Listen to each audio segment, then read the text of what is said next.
Ladies and gentlemen, I'm delighted to welcome, well, he's now Lord Redwood, and rightly so. It's wonderful to see him in the House of Lords. John Redwood, as you'll know, advised Lady Thatcher at the policy unit in number 10. And even the BBC credited him recently in a documentary on his wonderful contribution on privatizations, etc.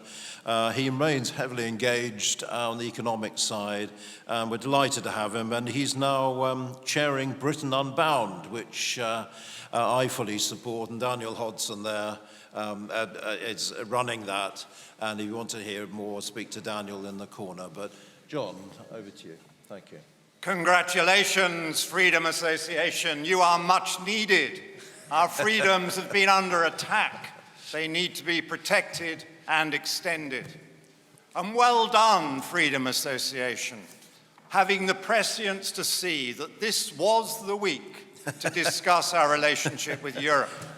The media is at your beck and call. It's leading all the main newses. I suppose I should give a little tribute to Wes Streeting for helping it on its way. Wes Streeting is one of three people who are seriously said to be contending the job of Prime Ministership, and he is the only honest one of the three. Because what actually unites Starmer and Streeting and Burnham is they all loathe Brexit.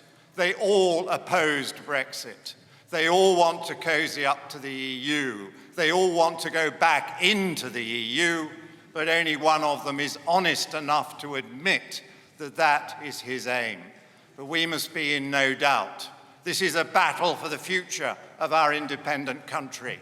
This is a mighty argument we need to conduct again to show them how much it matters that we can govern ourselves. We can kick out those who govern us when they let us down, and we can reward them when they do what is right. And one of the things we face is a much more coordinated anti-Brexit subtle campaign than they managed to mount when they included the Pope and the President of the United States as people to tell us we had to knuckle down and be a colony of the European Union. And what they now always repeat is that everyone knows, they say, that Brexit lost us 4% of our GDP. Yeah. Or sometimes, because their discipline is far from perfect, they say it lost us 8% of our GDP. Yeah. If you're going to come up with a lie, why not make it a bigger one?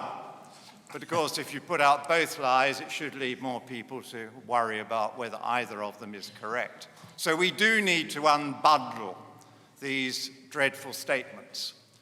And the 4%, they say, is based on the OBR. We all know the OBR are so good at getting their forecasts right. And the OBR said that over the 15 years from 2020 when we left to 2035, which we haven't yet reached, we would lose 0.25% of GDP growth every year, and that would amount to 4% by the time you got to 2035, for those of you who can do compound arithmetic. So they said we might have 4% less productivity growth in 15 years' time. Nobody can know whether that's true because we haven't reached 2035, and productivity is defined by all sorts of pressures on it. But we need to say to them, there was no 4% GDP loss. Nobody forecast a 4% GDP loss, and all the graphs and charts of the difficult period from 2016 to 2025, which included a big dip for all the major economies over COVID, demonstrates that there was no additional 4% loss at any point for the United Kingdom. We had a COVID loss, we had a COVID recovery, just as France did, just as Germany did, just as Italy did. Indeed, if you run us against the leading European economies, we came out slightly ahead on most time periods. So we must debunk this idea that we lost 4%. We haven't, we didn't, and there was no reason why it would cause it.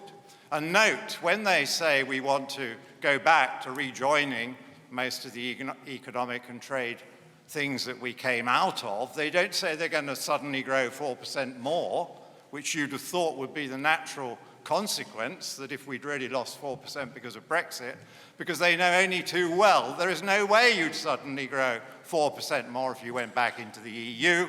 Indeed, in my view, you would grow more slowly if you went back into the EU. We don't need to be great at forecasting to know that is true, because we have the history. And the history, which I worked out for the Brexit campaign, was very interesting. Our growth rate for the 20 years prior to entering the European Union in 1972 was a lively 3.5% a year. And for the 20 years we had in just the customs union, from 72 to 92, the growth rate almost halved. And then from 92 to 2020, when we were in the full works, the so-called completed single market, the growth rate fell a bit more to under half of the growth rate we had sustained as an independent country in the 20 years in the run-up to joining the EEC, which became the EU. So, Remainers, we know it doesn't work. It didn't work last time. Why would it work this time? Or you can argue it on the basis of the policies they follow. Is it likely that if we put taxes up, our economy would grow more quickly? Well, it doesn't seem so, because we've had 2 years of major tax rises, and there have been all sorts of problems with growth, and it's probably now lower than it was from the growth rate they inherited. Or is it likely that if we had more European regulation, that would suddenly get us growing more faster? Well, no, I don't think Britain suffers from too little regulation. And if we did, we could always impose it on ourselves. You don't need to join them to tell you how to do it. But all the evidence is that the more lightly regulated economies of the world grow much more quickly than the EU, and the UK is still using too much of the EU. So let me use my few minutes here to give you a positive message of how these Brexit freedoms can transform our economic prospects and make us a bit more like American growth and a bit less like the slow lane with the European Union. Because as we've heard today already, people like Draghi and the current Chancellor of Germany are ashamed at how bad growth and economic performance has been in the European Union this century. And over this century, we've seen mighty America grow more than twice as fast as most of the leading European countries on a sustained basis. And so we are now in the position where GDP per head, income output per head, in the United States of America is exactly double. It is exactly twice as much as GDP per head in the European Union on the average figure. And American GDP per head is considerably higher than our own, although UK GDP per head is around 20% higher than the EU average. So why, Remain government, do you wish us to get closer to the EU, to level down to a much lower GDP per head, when if we were closer in the right ways, trade and business practice, to the United States of America, we could harness some of that energy, some of that enterprise, some of that investment, some of that digital transformation and revolution, which Europe has allowed America to dominate. And the irony of the European Union system is that they've turned themselves into a digital colony of the United States of America, because none of the great companies that are making the huge digital advances came from Europe or are primarily based in Europe. Europe and the United Kingdom goes to work and goes to business on Microsoft software, on Amazon Web Services, on Meta social media, on Google searching and data processing, all based on NVIDIA super complicated chips. We have completely lost out on perhaps the most exciting economic revolution the world has ever seen, because of regulation, because of taxation, because of jealousy, because of anti-American feeling within the European Union area. A Brexit government, a government that loved the freedoms, that wanted to be an independent government in the way that David has so admirably set out, would have so many opportunities. One of the tragedies of our membership of the EEC and EU was the collapse of our balance of trade into massive deficit at the hands of the continentals, whilst our trade with the rest of the world grew more quickly and was in decent balance. And it was because of the rules and the regulations and the taxes imposed on various sectors that Europe was good at that we fell so far behind in import-export balance with the Europeans, whilst we demonstrated we were perfectly competitive if we didn't have to face all those rules and taxes when dealing with the rest of the world. And you couldn't really make up some of the self-harm that has been inflicted upon the British economy by those European rules. Let's begin with an industry which gets more attention than its current size would warrant, and that is the car industry. And the UK, while we were still in the EU, adopted EU rules which meant that by 2030, we have to have closed every plant and every product line that makes petrol and diesel cars. And we had a good industry with a lot of foreign capital and foreign innovation from Japan and America and Germany in the United Kingdom, and they want to close the lot. And now the European Union, under pressure from a wiser German chancellor, is saying, well, we're not going to close all ours before 2035, and the British government is just left with this idiotic policy that we've got to close all our factories regardless because of EU net zero policies. So, number one, independent government, take the ban off making and selling cars that people want to buy.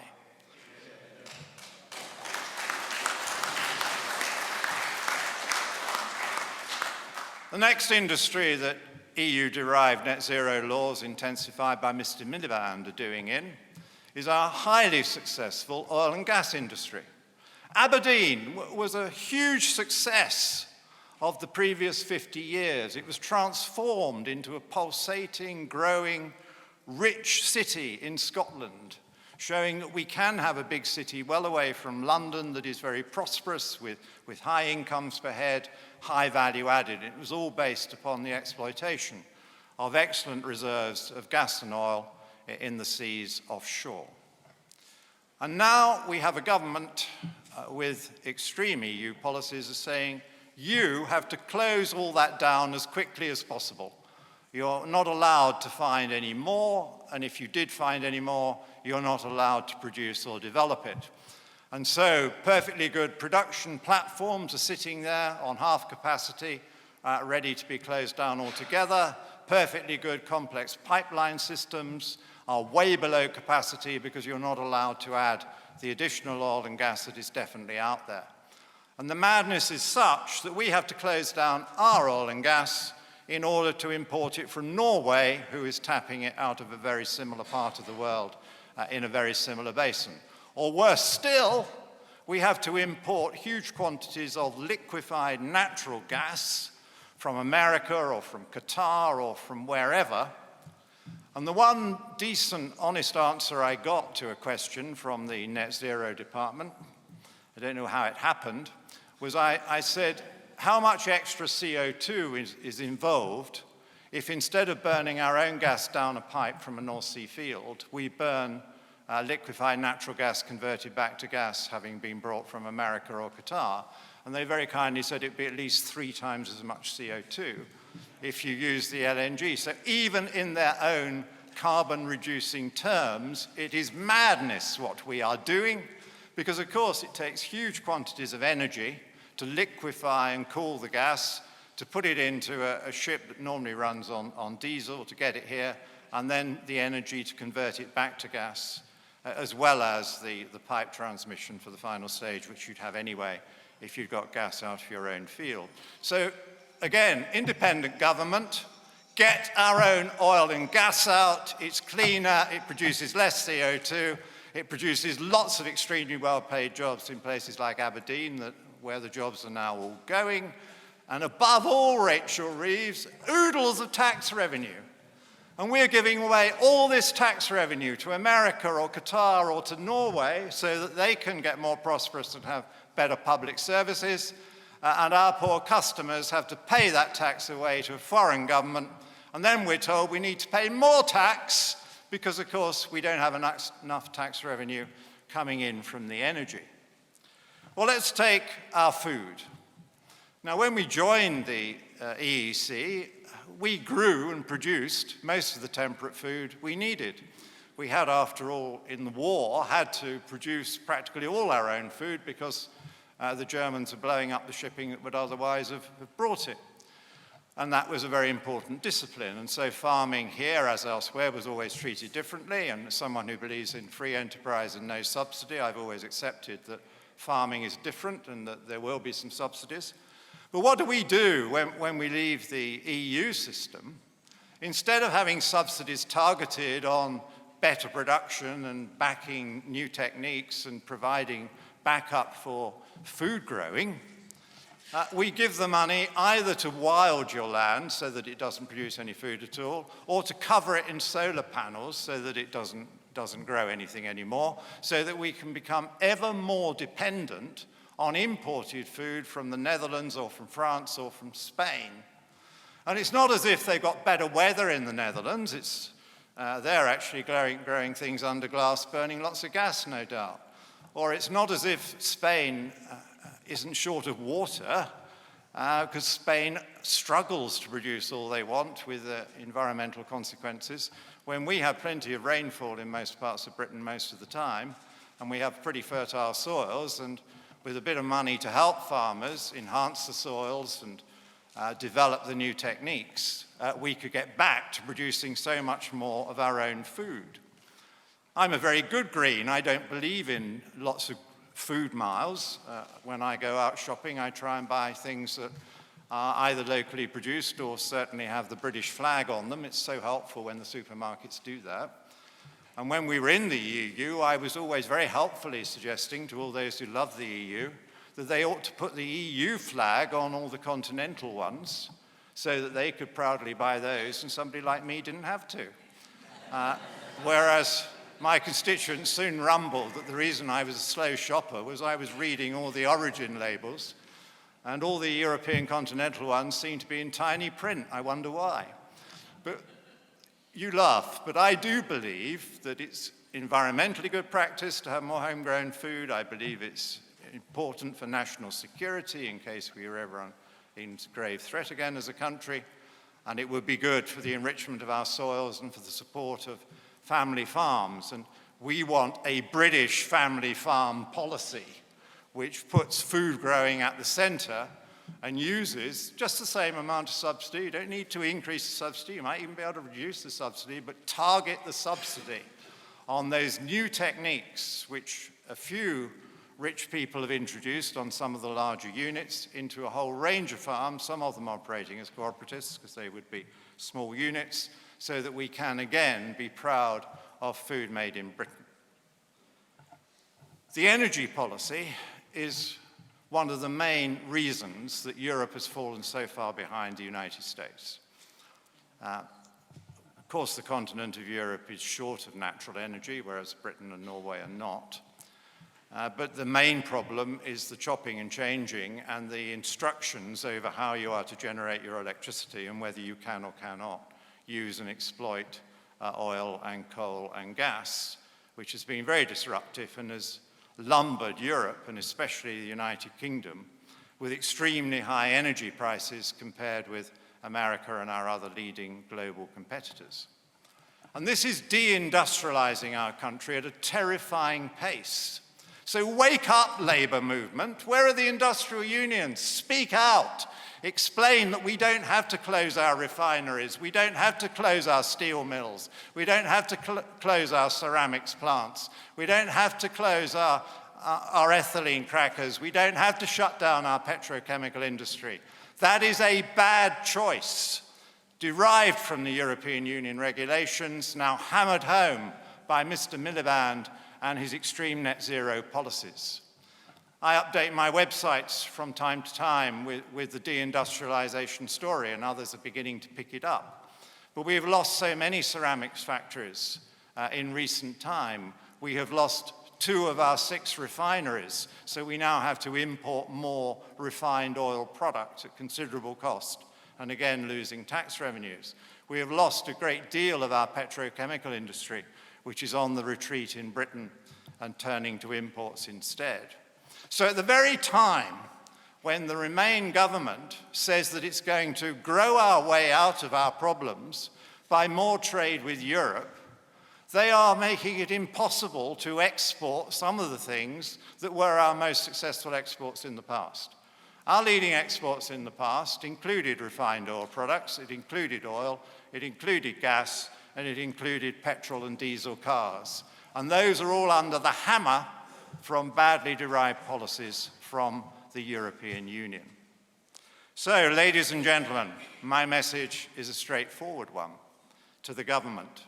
You do not get rich or grow the economy by importing more. You do not make Britain great by closing our oil wells and our ceramics factories and importing the product instead. You do not make Britain great and provide good menus by closing down our food farming and importing it all from continental centres who are preferred.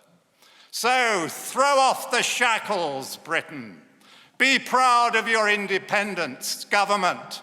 Use the powers you were elected to use. Show that Britain can be great again, but not by realigning with the European Union.